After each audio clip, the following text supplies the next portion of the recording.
माननीय वित्त मंत्री श्रीमती निर्मला सीतारमन जी।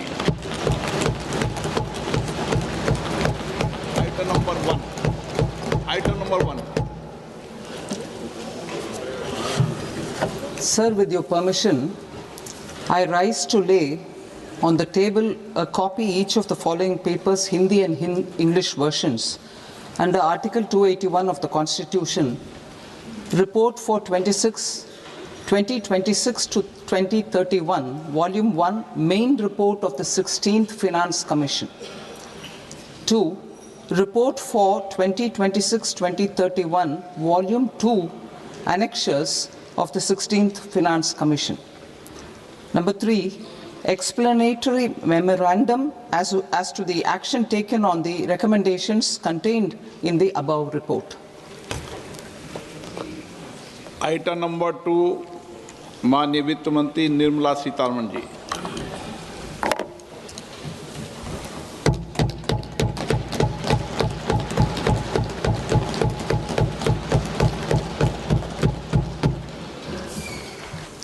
Honorable Speaker, sir, on the sacred occasion of Magh Purnima and the birth anniversary of Guru Ravidas, I present the budget for the year 2026-2027. Since we assumed office 12 years ago, India's economic trajectory has been marked by stability, fiscal discipline, sustained growth, and moderate inflation. This is the result of conscious choices we have made, even in times heightened uncertainty and disruption. Our government, led by Honorable Prime Minister Modi, has decisively and consistently chosen action over ambivalence, reform over rhetoric, and people over populism. We have pursued far-reaching structural reforms, fiscal prudence and monetary stability, whilst maintaining a strong thrust on public investment.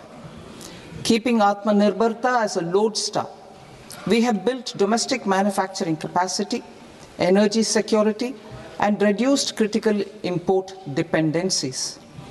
Simultaneously, we have ensured that citizens benefit from every action of the government, undertaking reforms to support employment generation, agricultural productivity, household purchasing power, and universal services to people. These measures have delivered a high growth rate of around 7% and helped us make substantial strides in poverty reduction and improvement in the lives of our people. Today, we face an external environment in which trade and multilateralism are imperiled and access to resources and supply chains are disrupted. New technologies are transforming production systems while sharply increasing demands on water, energy, and critical minerals.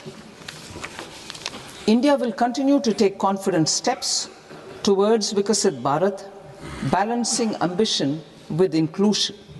As a growing economy with expanding trade and capital needs, India must also remain deeply integrated with global markets, exporting more and attracting stable long-term investment.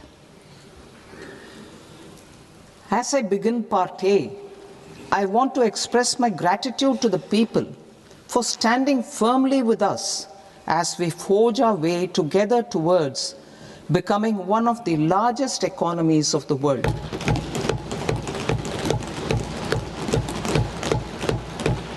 Our aim is to transform aspiration into achievement and potential into performance as we ensure that the dividends of growth reach every farmer, the scheduled caste, the scheduled tribes, the nomads, the youth, the poor, and the women.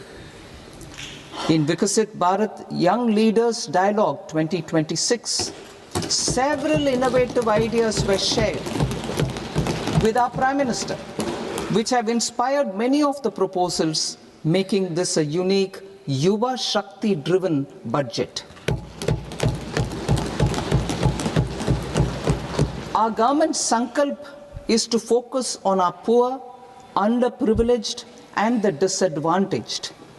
To deliver on this sankalp, and given that this is the first budget prepared in Kartavya Bhavan, we are inspired by three Kartavya.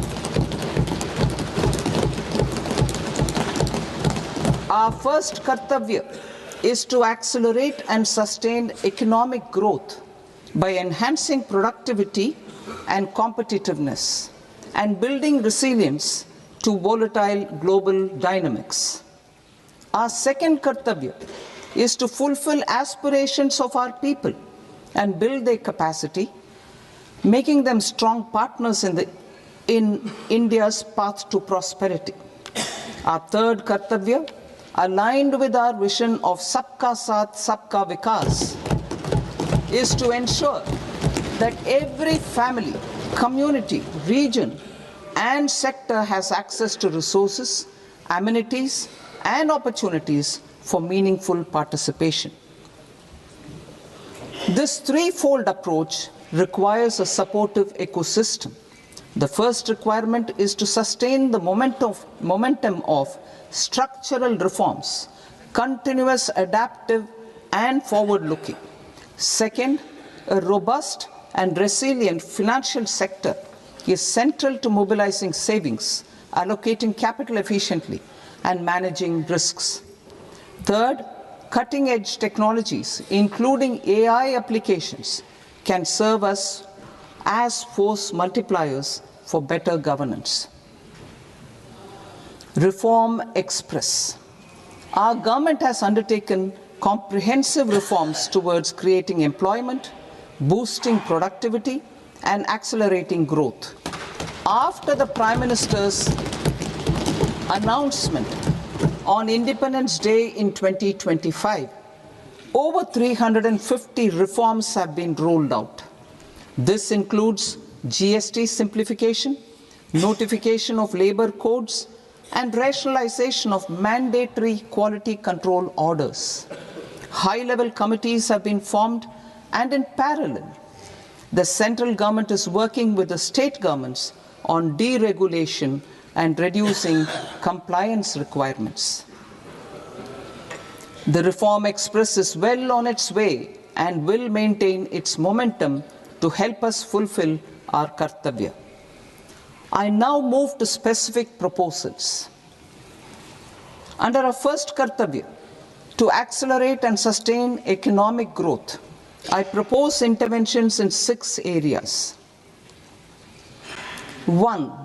Scaling up manufacturing in 7 strategic and frontier sectors. 2. Rejuvenating legacy industrial sectors. 3. Creating champion MSMEs. 4. Delivering a powerful push for infrastructure. 5. Ensuring long-term security and stability. And 6. Developing city economic regions. Scaling up of manufacturing in 7 strategic and frontier sectors.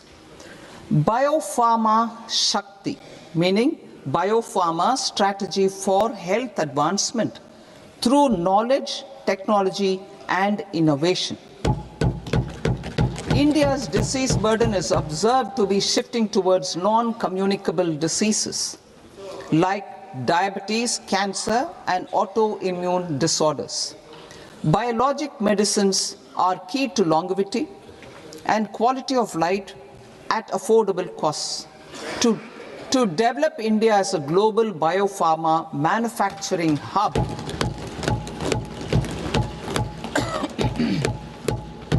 I propose the Biopharma Shakti with an outlay of 10,000 crores over the next 5 years. This will build the ecosystem for domestic production of biologics and biosimilars. The strategy will include a biopharma-focused network with 3 new national institutes of pharmaceutical education and research, popularly known as NIPERS, and upgrading 7 existing ones. It will also create a network of 1,000 accredited India clinical trials sites. We propose to strengthen the Central Drug Standard Control Organization to meet global standards and approved timeframes through and approval timeframes through a dedicated scientific review cadre and specialists. India's semiconductor mission 1.0 expanded India's semiconductor sector capabilities. Building on this, we will launch ISM 2.0 to produce equipment and materials, design full-stack Indian IP, and fortify supply chains. We will also focus on industry-led research and training centers to develop technology and skilled workforce. The Electronics Components Manufacturing Scheme, launched in April 2025 with an outlay of 22,919 crores, already has investment commitments at double the targets. We propose to increase the outlay to 40,000 crores to capitalize on this momentum.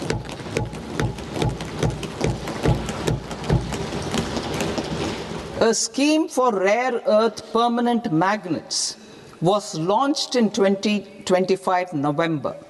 We now propose to support the mineral-rich states of Odisha, Kerala, Andhra Pradesh, and Tamil Nadu to establish dedicated rare earth corridors to promote mining, processing, research, and manufacturing. To enhance domestic chemical production and reduce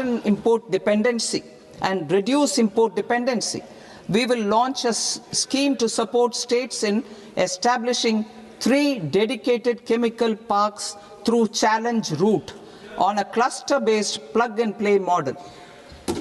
Strong capital goods.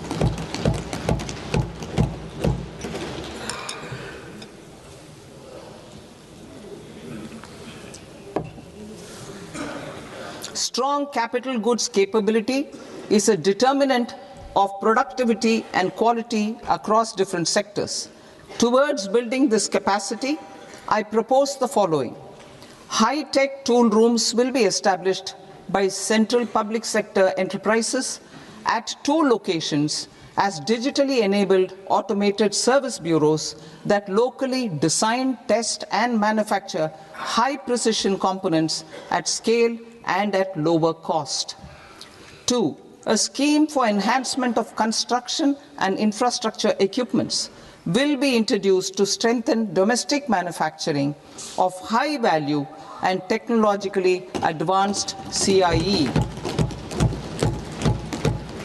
This can range from lifts in a multi-storied apartment or firefighting equipment in multiplexes, large or small, and to tunnel boring equipments for building metros and high-altitude roads. I also propose a scheme for container manufacturing to create a globally competitive container manufacturing ecosystem with a budgetary allocation of 10,000 crores over a 5-year period.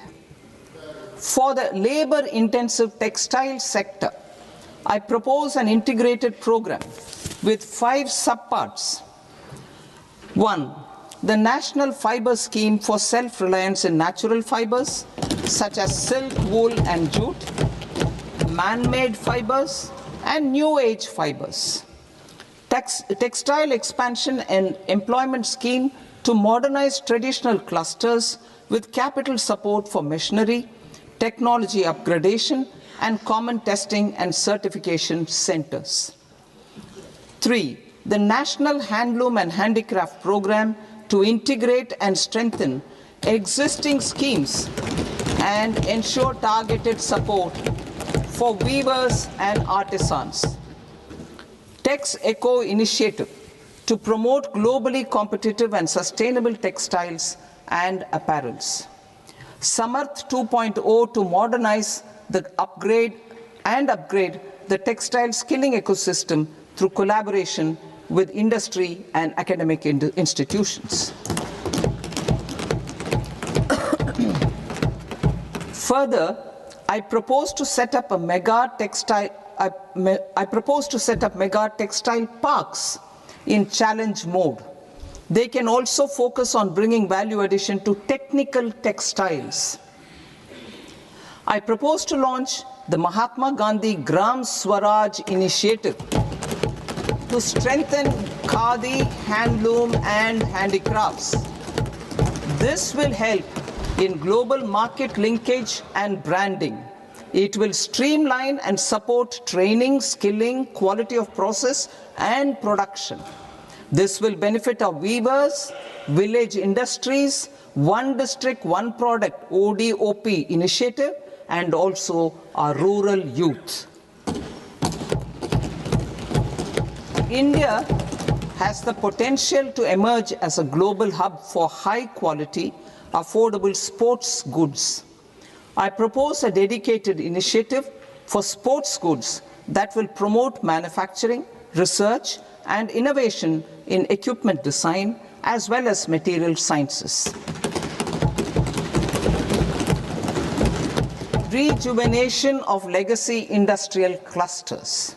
I propose to introduce a scheme to revive 200 legacy industrial clusters to improve their cost competitiveness and efficiency through infrastructure and technology upgradation.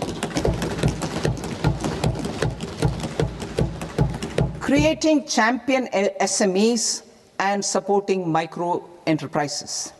Recognizing MSMEs as a vital engine of growth, I propose a three-pronged approach to help them grow as champions. Equity support. I propose to introduce a dedicated 10,000 crores SME growth fund to create future champions, incentivizing enterprises based on select criteria. I also propose to top up the Self-Reliant India Fund set up in 2021 with 2,000 crores to continue support to micro enterprises and maintain their access to risk capital. Liquidity support. With TREDS, more than 7 lakh crore has been made available to MSMEs. To leverage its full potential, I propose 4 measures. 1. Mandate TREDS as the transaction settlement platform for all purchases from MSMEs by CPSEs, serving as a benchmark for other corporates. 2. Introduce a credit guarantee support mechanism through CGTMSE for invoice discounting on TREDS platform. 3. Link GEM with TREDS for sharing information with financiers about government purchases from MSMEs, encouraging cheaper and quicker financing. 4. Introduce TREDS receivables as asset-backed securities, helping develop a secondary market, enhancing liquidity and settlement of transactions. Professional support. Government will facilitate professional institutions such as the ICAI, ICSI, ICMAI to design short-term modular courses and practical tools to develop a cadre of corporate mitras, especially in Tier 2 and Tier 3 towns.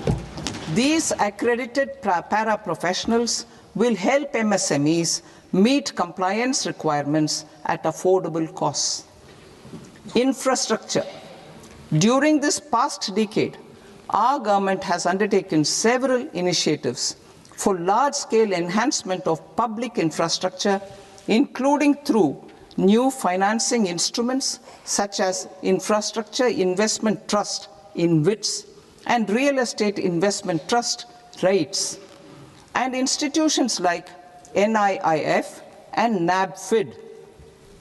We shall continue to focus on developing infrastructure in cities with over 5 lakh population, that is Tier 2, Tier 3 cities, which have expanded to become growth centers. Public capital expenditure has increased manifold from 2 lakh crore in 2014-15 to an allocation of 11.2 lakh crore in BE 25-26.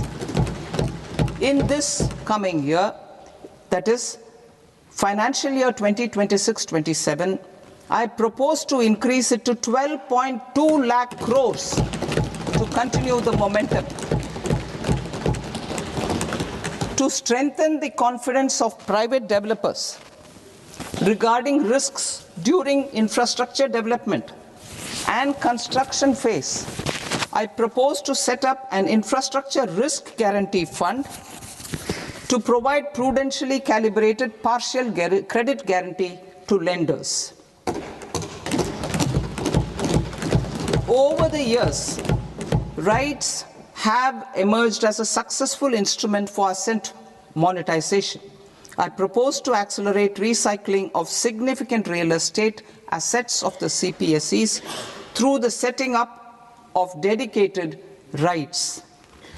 To promote environmentally sustainable movement of cargo, I propose to 1. Establish new dedicated freight corridors connecting Dankuni in the east to Surat in the west. Operationalize 20 new national waterways over the next 5 years. Starting with National Waterways 5 in Orissa to connect mineral-rich areas of Talcher and Angul and industrial centers like Kalinga Nagar to the ports of Paradeep and Dhamra. Training institutes will be set up as regional centers of excellence for development of required manpower for these waterways. This will benefit youth in the entire stretch of the waterways to train and acquire skills. Further, a ship repair ecosystem catering to inland waterways will also be set up at Varanasi and Patna. And C. Launch a coastal cargo promotion scheme for incentivizing a modal shift from rail to road to increase the share of inland waterways and coastal shipping from 6% to 12% by 2047. To enhance last mile and remote connectivity and promote tourism, I propose to give incentives to indigenize manufacturing of seaplanes. A seaplane VGF scheme will be also introduced to provide support for operations. Carbon capture, utilization and storage. Aligning with the roadmap launched in December 2025, the carbon capture, utilization and storage technologies at scale will achieve higher readiness and in end-use application across 5 industrial sectors, including power, steel, cement, refineries, and chemicals.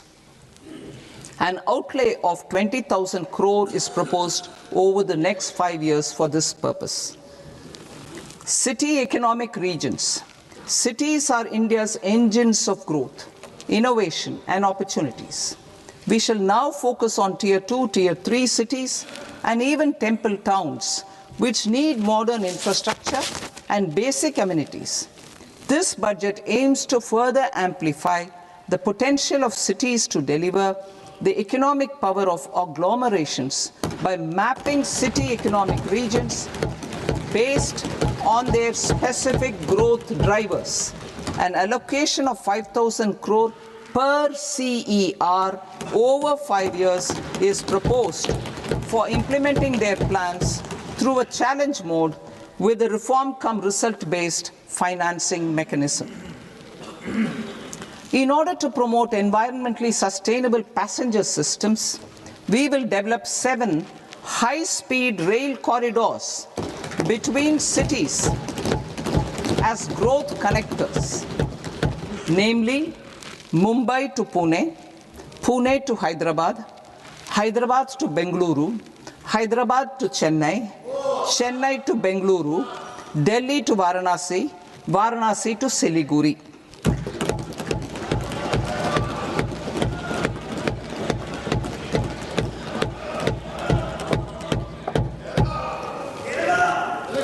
Financial sector. The Indian banking sector today is characterized by strong balance sheet, historic highs in profitability, improved asset quality, and coverage exceeding 98% of villages in the country. At this juncture, we are well placed to futuristically evaluate the measures needed to continue on the path of reform-led growth of this sector. I propose setting up a high-level committee on banking for Vikasit Bharat. High-level committee on banking for Vikasit Bharat to comprehensively review the sector and align it with India's next phase of growth, while safeguarding financial stability, inclusion, and consumer protection. The vision for NBFCs for Vikasit Bharat has been outlined with clear targets for credit disbursement and technology adoption in order to achieve scale and improve efficiency in the public sector NBFCs. As a first step, it is proposed to restructure the Power Finance Corporation and Rural Electrification Corporation.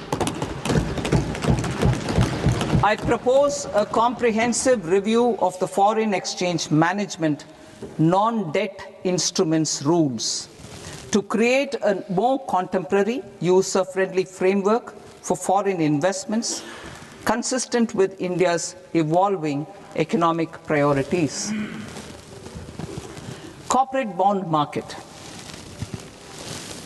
I propose to introduce a market-making framework with suitable access to funds and derivatives on corporate bond indices. I also propose to introduce total return swaps on corporate bonds. Municipal bonds. To encourage the issuance of municipal bonds of higher value by larger cities, I propose an incentive of 100 crore rupees for a single bond issuance. 100 crore rupees for a single bond issuance of more than 1,000 crore. The current scheme under Amrit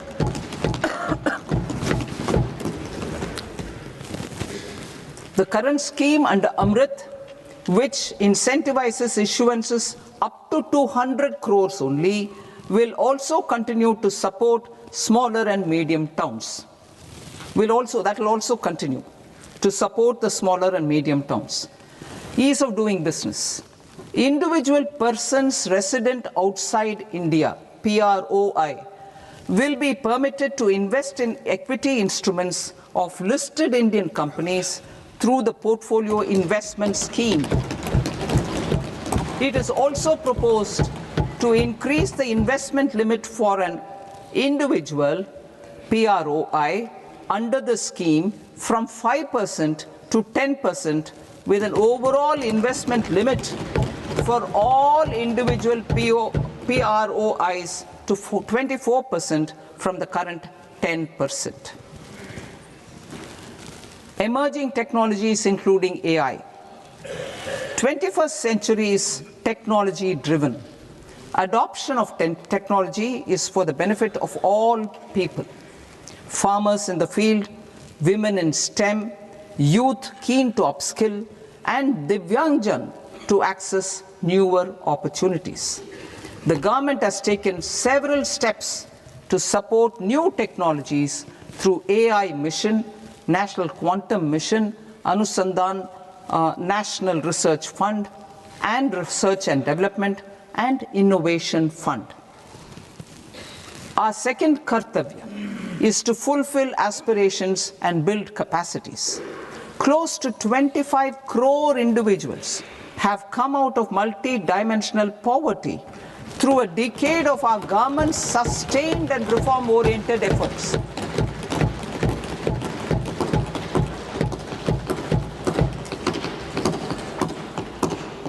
Our government has therefore decided to place a renewed emphasis on the service sector to provide a pathway to fulfilling aspirations of a youthful India with the following measures. I propose to set up a high-powered Education to Employment and Enterprises Standing Committee to recommend measures that focus on services sector as a core driver of Vikasit Bharat. This will make us a global leader in services with a 10% global share by 2047. The committee will prioritize areas to optimize the potential for growth, employment, and exports. They will also assess the impact of emerging technologies, including AI, on jobs and skill requirements and propose measures thereof.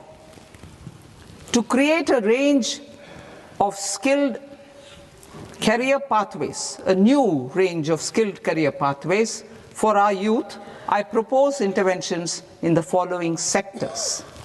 Health. Existing institutions for allied health professionals will be upgraded and new AHP institutions established in private and government sectors. This will cover 10 selected disciplines, including optometry, radiology, anesthesia, OT technology, applied psychology and behavioral health, and add 1 lakh AHPs over the next 5 years. A strong care system covering geriatric and allied care services will be built. A variety of NSQF aligned programs will be developed to train multi-skilled caregivers, combining core care and allied skills such as wellness, yoga, and operation of medical assistive devices. In the coming year, 1.5 lakh caregivers will be trained.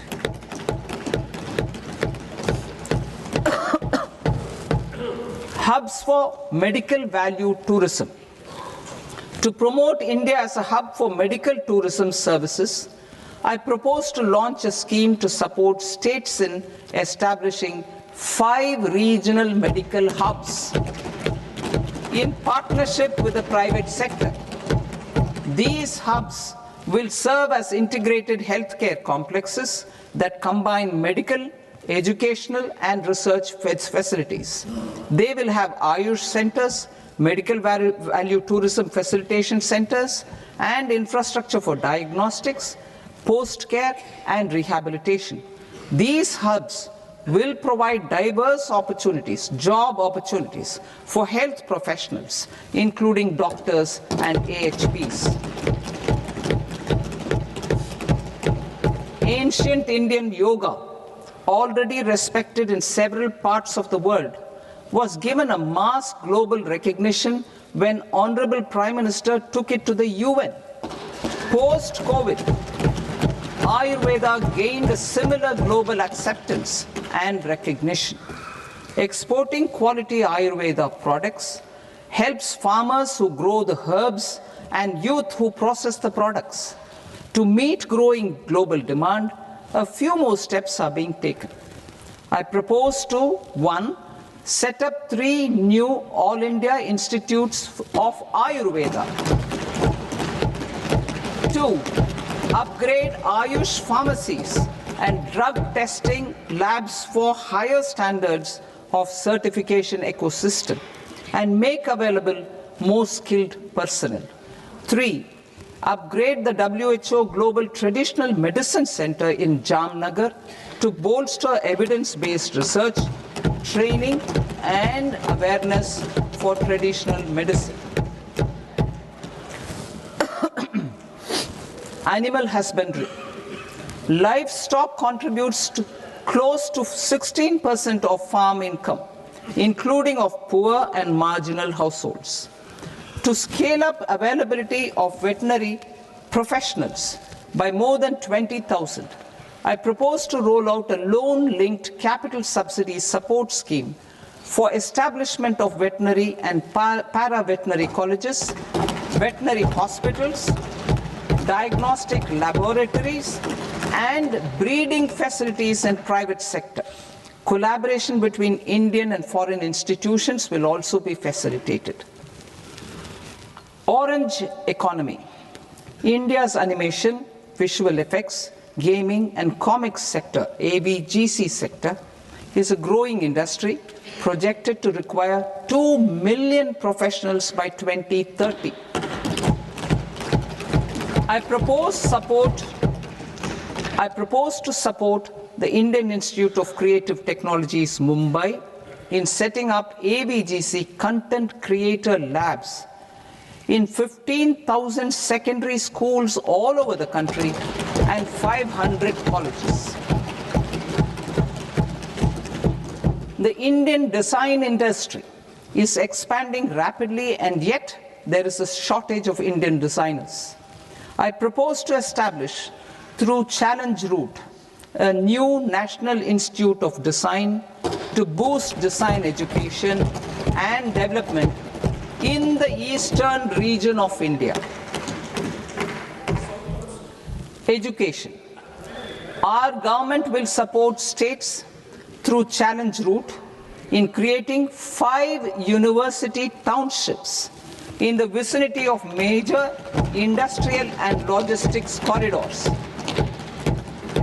These planned academic zones will host multiple universities, colleges and research institutions, skill centers and residential complexes. In higher education, STEM institutions, prolonged hours of study and laboratory work pose some challenges for girl students. Through VGF, Viability Gap Funding and capital support, one girls' hostel will be established in every district.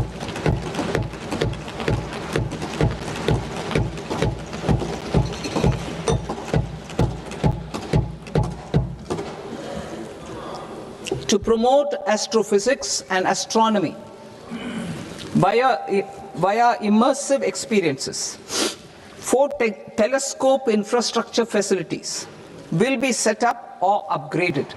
The National Large Solar Telescope, the National Large Optical Infrared Telescope, the Himalayan Chandra Telescope, and the Cosmos 2 Planetarium. Tourism. The tourism sector has the potential to play a large role in the employment generation, forex earnings, and expanding the local economy. I propose to set up a National Institute of Hospitality by upgrading the existing National Council for Hotel Management and Catering Technology. It will function as a bridge between academia, industry, and government. I also propose a pilot scheme for upskilling 10,000 guides in 20 iconic tourist sites through a standardized, high-quality, 12-week training course in hybrid mode in collaboration with the Indian Institute of Management. A national destination digital knowledge grid will be established to digitally document all places of significance, cultural, spiritual, and heritage. This initiative will create a new ecosystem of jobs for local researchers, historians, content creators, and technology partners.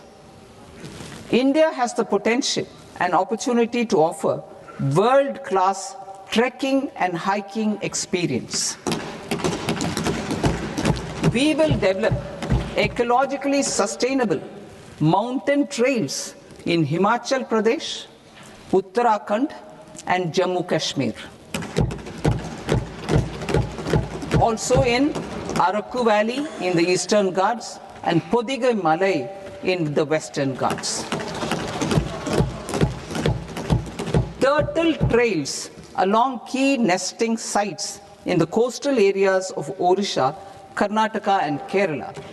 And 3 bird watching trails along the Pulikat Lake in Andhra Pradesh, Tamil Nadu. It's on the border. Under the visionary leadership of Honorable Prime Minister, we established the International Big Cat Alliance in 2024. This year, India is hosting the first ever Global Big Cat Summit, where heads of governments and ministers from 95 range countries will deliberate on collective strategies for conservation. Heritage and culture tourism.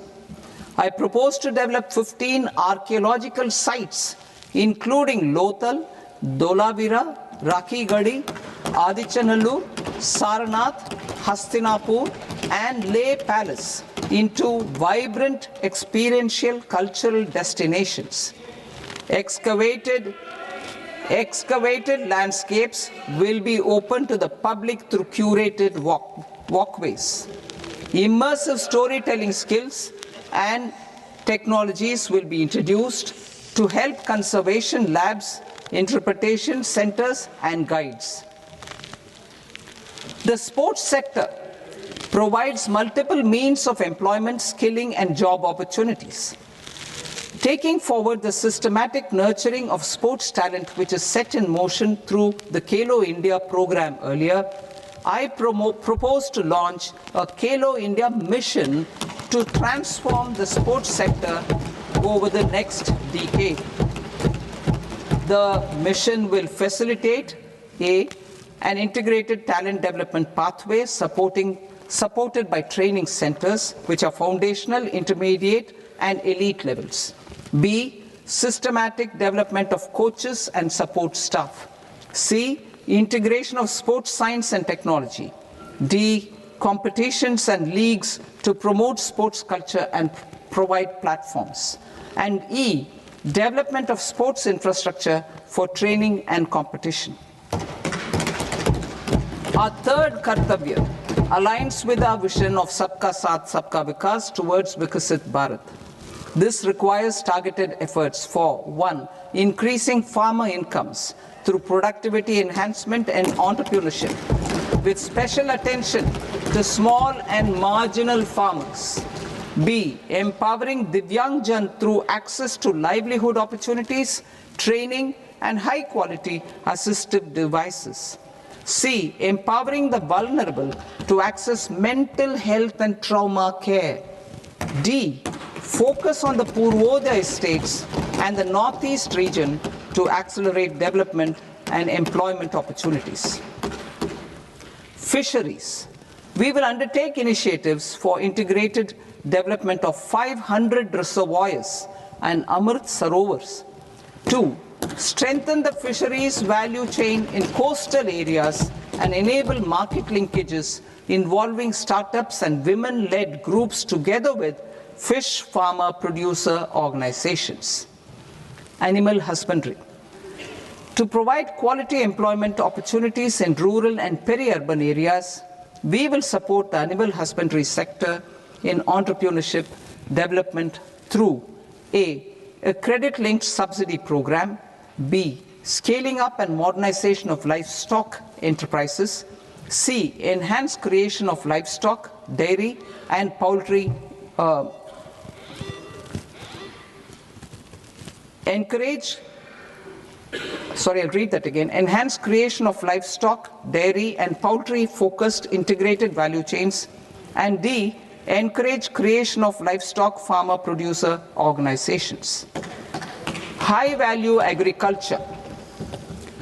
To diversify farm outputs, increase productivity, enhance farmers' incomes, and create new employment opportunities, we will support high-value crops such as coconut, sandalwood, cocoa, cashew in the coastal areas, agar trees in northeast, and nuts such as almonds, walnuts, and pine nuts in our hilly regions. All of them will be supported. India is the world's largest producer of coconuts. About 30 million people, including nearly 10 million farmers, depend on coconuts for their livelihood. To further enhance competitiveness in coconut production, I propose a coconut promotion scheme to increase production and enhance productivity through various interventions, including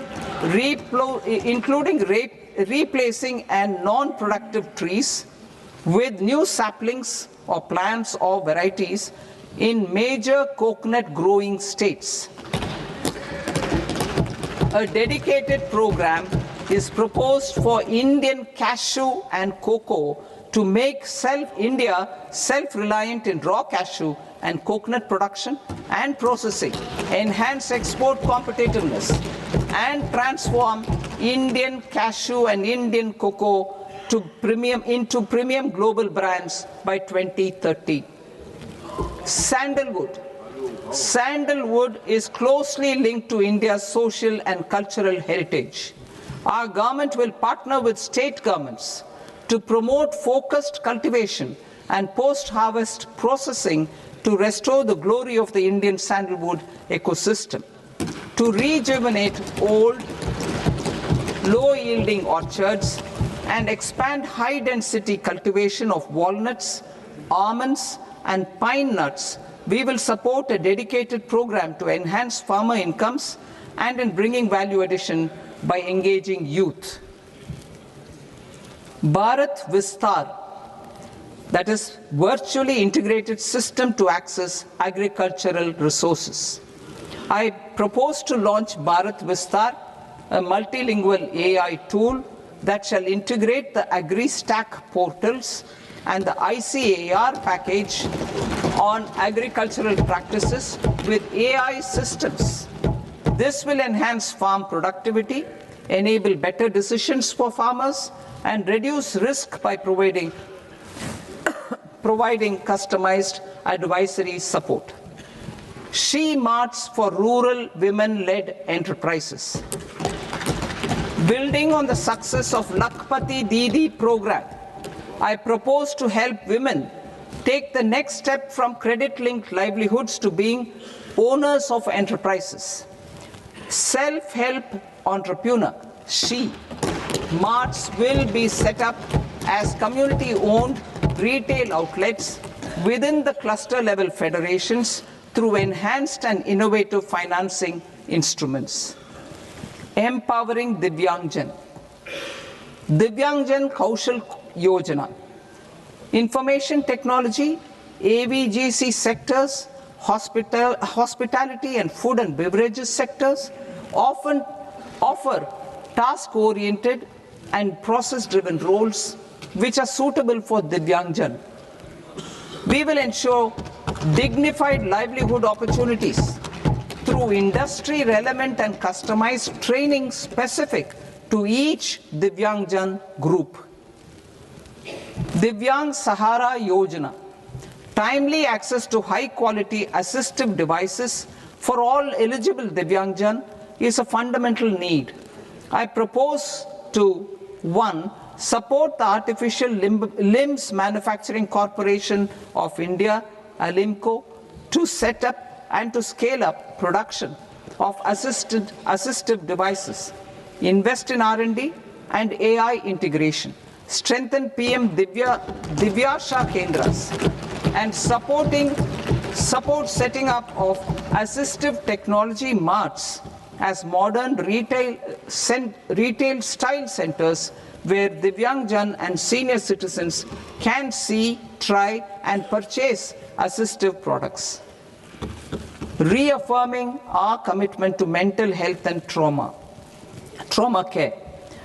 There are no national institutes for mental health care in North India. We will therefore set up a NIMHANS 2 and also upgrade national mental health institutes in Ranchi and in Tezpur as regional apex institutions. Emergencies expose families, particularly the poor and vulnerable, to unexpected expenditure. We will strengthen and increase these capacities by 50% in district hospitals by establishing emergency and trauma care centers. Focus on Purvodaya states and northeastern regions. Purvodaya, I propose the development of an integrated East Coast industrial corridor with a well-connected node at Durgapur, creation of 5 tourism destinations in 5 Purvodaya states, and the provision of 4,000 e-buses. Buddhist sites in northeastern region. The northeastern region is a civilizational confluence of Theravada and Mahayana or Vajrayana traditions.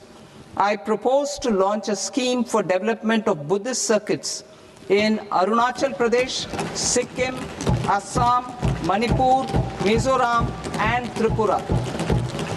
The scheme will cover preservation of temples and monasteries, pilgrimage interpretation centers, connectivity, and pilgrim amenities. 16th Finance Commission. On 17th November 2025, the 16th Finance Commission submitted its report to the President.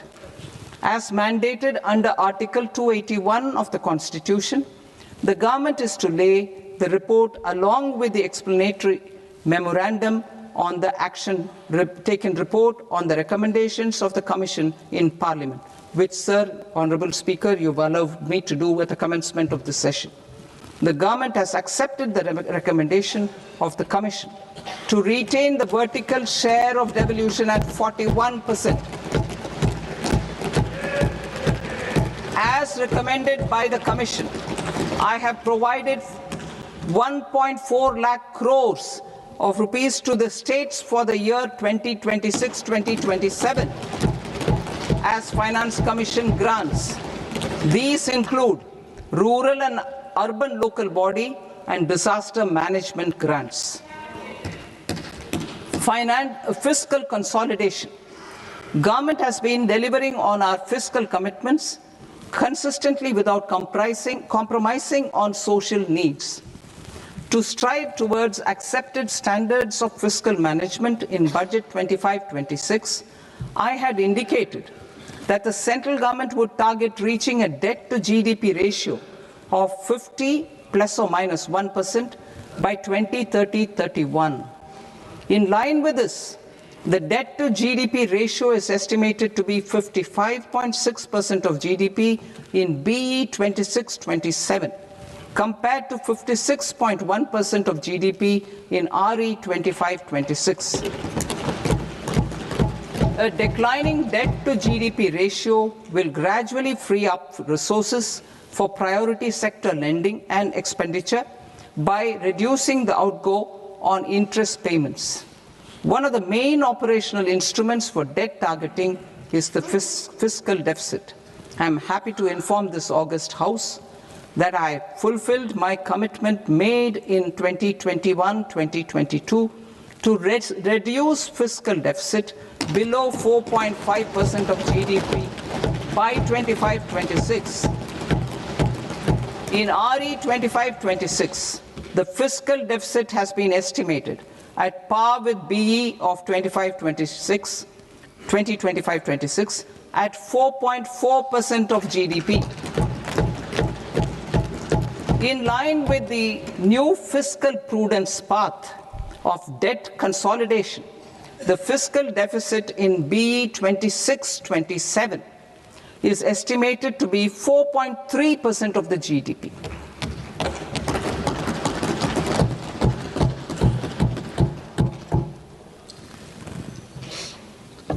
The revised estimates of the non-debt receipts are 34 lakh crore rupees, of which the centre's net tax receipts are 26.7 lakh crore. The revised estimate of the total expenditure is 49.6 lakh crore rupees, of which the capital expenditure is about 11 lakh crores.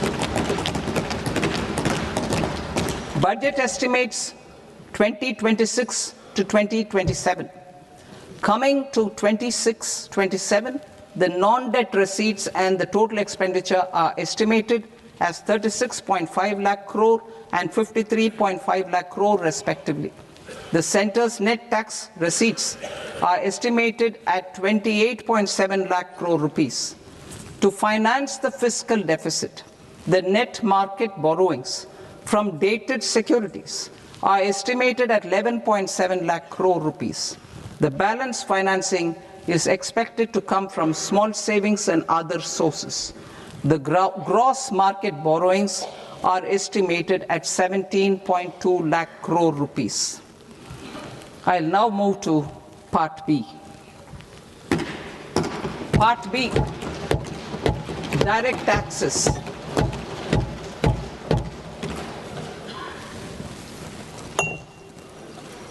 Honorable Speaker, sir, I now present my proposals on direct taxes. New Income Tax Act. In July 2024, I announced a comprehensive review of the Income Tax Act 1961. This was completed in a record time, and the Income Tax Act 2025 will come into effect from 1st April 2026. The simplified income tax rules and forms will be notified shortly, giving adequate time to taxpayers to acquaint themselves with its requirements. The forms have been redesigned such that ordinary citizens can comply without difficulty. Ease of living. I propose that any interest awarded by the Motor Accident Claims Tribunal to a natural person will be exempt from income tax, and any TDS on this account will be done away with. I propose to reduce TCS rate on the sale of overseas tour program package from the current 5% and 20% to 2% without any stipulation of amount. I propose to reduce TCS rate for pursuing education and for medical purposes under the Liberalized Remittance Scheme, popularly known as LRS, from 5% to 2%. Supply of manpower services is proposed to be specifically brought within the ambit of payment to contractors for the purpose of TDS to avoid ambiguity. Thus, TDS on these services will be at the rate of either 1% or 2% only. I propose a scheme for small taxpayers, wherein a rule-based automated process will enable obtaining a lower or nil deduction certificate instead of filing an application with the assessing officer. For the ease of taxpayer holding securities in multiple companies, I propose to enable depositories to accept Form 15G or Form 15H from the investor and provide it directly to various relevant companies. I propose to extend time available for revising returns from 31st December to up to 31st March with the payment of a nominal fee. I also propose to stagger the timeline for filing of tax returns. Individuals with ITR 1 and ITR 2 returns will continue to file till 31st July, and non-audit business cases or trusts are proposed to be allowed time till 31st August. TDS on sale of immovable property by a non-resident is proposed to be deducted and deposited through resident buyers and his or her PAN-based challan instead of requiring a TAN, which is a temporary accounting number. To address practical issues of small taxpayers like students, young professionals, tech employees, relocated NRIs, and such others, I propose to introduce a one-time 6-month foreign asset disclosure scheme for these taxpayers to disclose income or assets below a certain size. This scheme would be applicable for two categories of taxpayers, namely, A, who did not disclose their overseas income or assets, and B, who disclosed their overseas income and or paid due tax but could not declare the asset acquired. For category A, the limit of undisclosed income or asset is proposed to be up to 1 crore rupees. they need to pay 30% of fair market value of asset or 30% of undisclosed income as tax and 30% as additional income tax in lieu of penalty and would thereby get immunity from prosecution. For category B, asset value is proposed to be up to 5 crore rupees. Here, immunity from both penalty and prosecution will be available with a payment of fee of 1 lakh rupees. Rationalizing penalty and prosecution. Multiplicity of proceedings are hindrance to the ease of doing business. I propose to integrate assessment and penalty proceedings by way of a common order for both. There will be no interest liability on the taxpayer on the penalty amount for the period of appeal before the first appellate authority, irrespective of the outcome of appeal process. Further, quantum of prepayment is being reduced from 20% to 10% and will continue to be calculated only on core tax demand. As an additional measure for reducing litigation, I propose to allow taxpayers to update their returns even after reassessment proceedings have been initiated, and an additional 10% tax rate over and above the rate applicable for the relevant year. The assessing officer will then use only this updated return in his proceedings. There is already a framework for immunity from penalty and prosecution in the cases of underreporting. I propose to apply this framework for immunity to misreporting too. However, in such a case, the taxpayer will need to pay 100% of the tax amount as an additional income tax over and above the tax and interest due. Penalties for certain technical defaults, such as failure to get accounts audited, non-furnishing of transfer pricing audit report, and default in furnishing statement for financial transactions, are proposed to be converted into fee.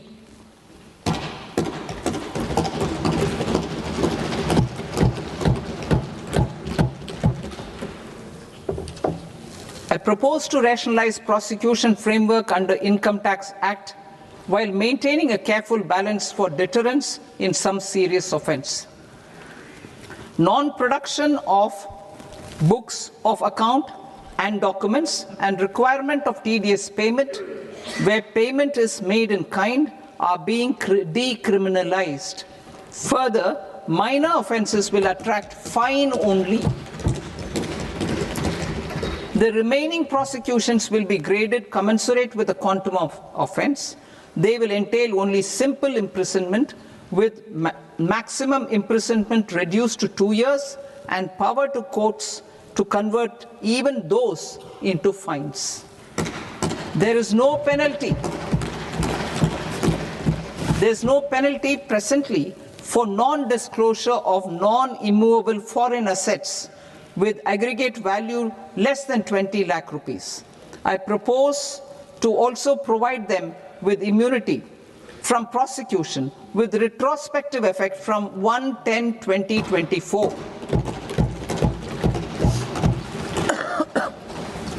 Cooperatives.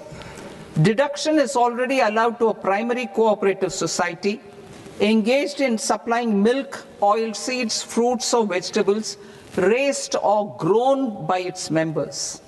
I propose to extend this deduction to also include supply of cattle feed and cotton seed produced by its members.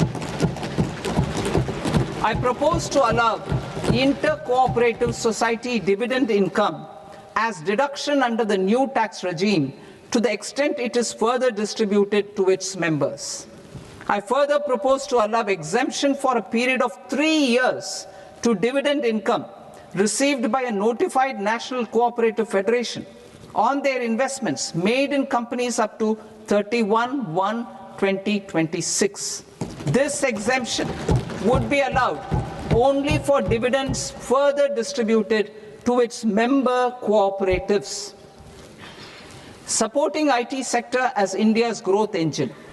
India is a global leader in software development services, IT-enabled services, knowledge process outsourcing services, and contract R&D services relating to software development.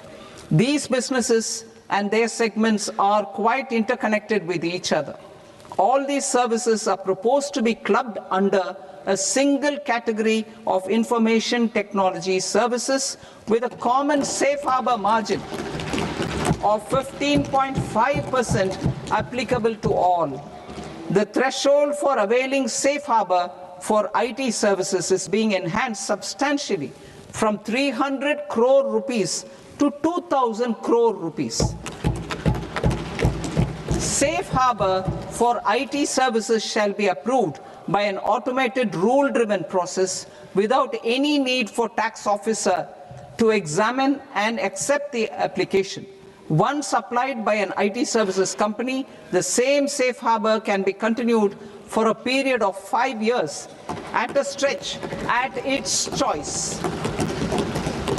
For IT services companies who want to conclude advanced pricing agreement, APA, I propose to fast-track unilateral APA process for IT services and endeavor to conclude it within a period of 2 years. The period of 2 years can be extended by a further period of 6 months on taxpayers' request. I propose to extend the facility of modified returns available to the entity entering APA to its associated entities also. Attracting global business and investment. Recognizing the need to enable critical infrastructure and boost investment in data centers, I propose to provide tax holiday till 2047 to any foreign company that provides cloud services to customers globally by using data center services from India. It will, however, need to provide services to Indian customers through an Indian reseller entity. I also propose to provide a safe harbor of 15% on cost in case the company providing data center services from India is a related entity. To harness the efficiency of just-in-time logistics for electronic manufacturing, I propose to provide safe harbor to non-residents for component warehousing in a bonded warehouse at a profit margin of 2% of the invoice value. The resultant tax of about 0.7% will be much lower than in competing jurisdictions. To provide fillip to toll manufacturing in India, I propose to provide exemption from income tax for 5 years to any non-resident who provides capital goods, equipment, or tooling to any toll manufacturer in a bonded zone. To encourage vast pool of global talent to work in India for a longer period of time, I propose to provide exemption to global, non-India sourced income of a non-resident expert for a stay period of 5 years under notified schemes. I propose to provide exemption from minimum alternate tax, the MAT, to all non-residents who pay tax on presumptive basis. Tax administration. I propose to constitute a joint committee of Ministry of Corporate Affairs and Central Board of Direct Taxes for incorporating the requirements of income computation and disclosure standards, the ICDS, in the Indian Accounting Standards, IND AS itself. Separate accounting requirement based on ICDS will be done away with from the tax year 27-28. To support Prime Minister Modi's vision of homegrown accounting and advisory firms to become global leaders, I propose to rationalize the definition of accountant for the purposes of safe harbor rules. Other tax proposals. Change in taxation of buyback was brought in to address the improper use of buyback route by promoters. In the interest of minority shareholders, I propose to tax buyback for all types of shareholders as capital gains. However, to disincentivize misuse of tax arbitrage, promoters will pay an additional buyback tax. This will make effective tax 22% for corporate promoters. For non-corporate promoters, the effective tax will be 30%.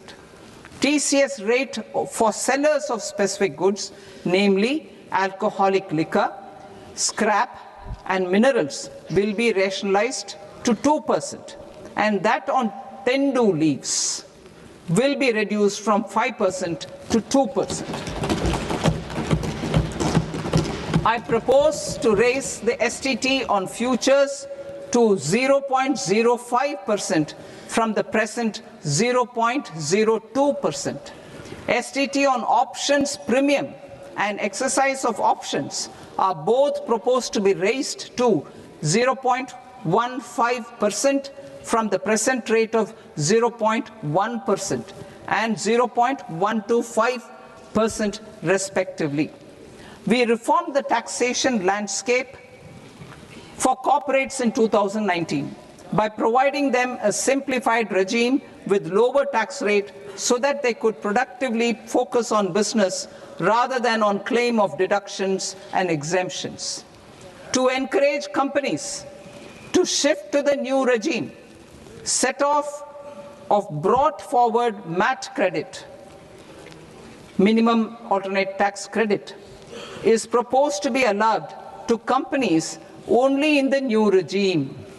Set off using available MAT credit is proposed to be allowed to an extent of 1/4 of the tax liability in the new regime. MAT is proposed to be made final tax, so there will be no further credit accumulation from 1st April 2026. In line with this change, the rate of final tax is being reduced to 14% from the current MAT rate of 15%.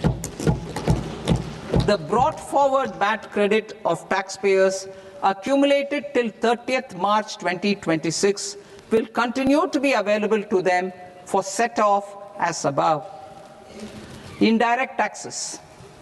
I shall now take up proposals related to indirect taxes. My proposals for customs and central excise aim to further simplify the tariff structure, support domestic manufacturing, promote export competitiveness, and correct inversion in duty. To continue weeding out long-continuing customs duty exemptions, I propose to remove certain exemptions on items which are being manufactured in India or where the imports are negligible. Similarly, to further simplify the process of ascertaining the rate of duty applicable on a particular item, I propose to incorporate certain effective rates in various customs notifications to the tariff schedule itself. I shall now take up sector-specific proposals. Promotion of exports of marine, leather, and textile products. I propose to increase the limit for duty-free imports of specified inputs used for processing seafoods for export from the current 1% to 3% of FOB value of the previous year's export turnover. I also propose to allow duty-free imports of specified inputs, which is currently available for exports of leather or synthetic footwear, to exports of shoe uppers as well. I propose to extend the time period for export of final product from the existing 6 months to 1 year for exporters of leather or textile garments, leather or synthetic footwear, and other leather products. Energy transition and security.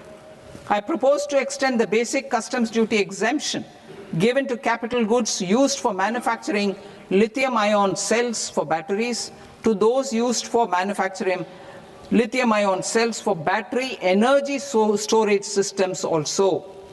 I propose to exempt basic customs duty on import of sodium antimonate for use in manufacture of solar glass. Nuclear power. I propose to extend the existing basic customs duty exemption on imports of goods required for nuclear power projects till the year 2035 and expand it for all nuclear plants irrespective of their capacity. Critical minerals. It is proposed to provide basic customs duty exemption to the import of capital goods required for the processing of critical minerals in India.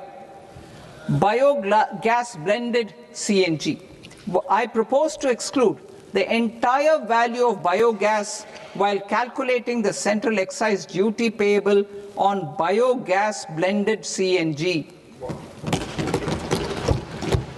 Civil and defense aviation. I propose to exempt basic customs duty on components and parts required for the manufacture of civilian training and other aircrafts. It is proposed to exempt basic customs duty on raw materials imported for the manufacture of parts of aircraft to be used in maintenance, repair, or overall requirements by units in the defense sector. Electronics. To deepen value addition in the consumer electronics sector, I propose to exempt basic customs duty on specified parts used in the manufacture of microwave ovens. Special economic zone. To address the concerns arising about utilization of capacity by manufacturing units in the special economic zones due to global trade disruptions, I propose as a special one-time measure to facilitate sales by eligible manufacturing units in SEZs to the domestic tariff area at concessional rates of duty. The quantity of such sales will be limited to a prescribed proportion of their exports. Necessary regulatory changes will be undertaken to operationalize the measures while ensuring level playing field for the units working in the DTA. Ease of living. To rationalize the customs duty structure for goods imported for personal use, I propose to reduce the tariff rate on all dutiable goods imported for personal use from 20% to 10%. To provide relief to patients, particularly those suffering from cancer, I propose to exempt basic customs duty on 17 drugs or medicines. I propose also to add 7 more rare diseases for the purposes of exempting import duties on personal imports of drugs, medicines, and food for special medical purposes used in their treatment. Customs process. India's role and share in the global trade is poised for a major leap in line with our ambition and journey towards Vikasit Bharat. In this regard, I propose many measures for custom processes to have minimal intervention for smoother and faster movement of goods and greater certainty to the trade. Trust-based systems. I propose to enhance duty deferral period for Tier 2 and Tier 3 authorized economic operators, known as AEOs, from 15 days to 30 days. I propose to provide eligible manufacturer importers the same duty deferral facility.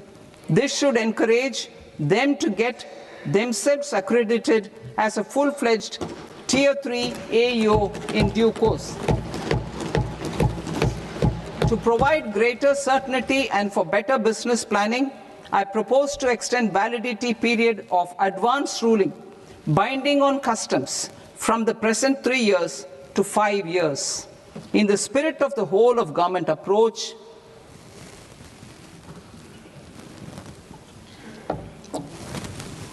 Government agencies will be encouraged to leverage AEO accreditation for preferential treatment in clearing their cargo. Regular importers with trusted long-standing supply chains will be recognized in the risk system so that the need for verification of their cargo every time can be minimized. Export cargo using electronic sealing. Export cargo using electronic sealing will be provided through clearance from the factory premises to the ship. For import of goods not needing any compliance, filing of bill of entry by a trusted importer and arrival of goods will automatically notify customs for completing their clearance formalities. This will enable goods to be released immediately on arrival. The customs warehouse framework will be transformed into a warehouse operator-centric system with a self-declarations, electronic tracking, and risk-based audit. These reforms will move away from the current system of officer-dependent approvals and reduce transaction delays and compliance costs. Ease of doing business. Approvals required for cargo clearance from various government agencies will be seamlessly processed through a single and interconnected digital window by the end of the financial year. Processes involved in clearance of food, drugs, plant, and animal and wildlife products, accounting for about 70% of interdicted cargo, will be operationalized on this system by April 2026 itself. For goods not having any compliance requirement, clearance will be done by customs immediately after online registration is completed by the importer, subject to the payment of duty. Customs integrated system will be rolled out in 2 years as a single integrated and scalable platform for all customs processes. Utilization of non-intrusive scanning with advanced imaging and AI technology for risk assessment will be expanded in a phased manner with the objective to scan every container across all the major ports. New export opportunities to support Indian fishermen to fully harness the economic value of marine resources beyond our territorial waters. The following measures will be taken.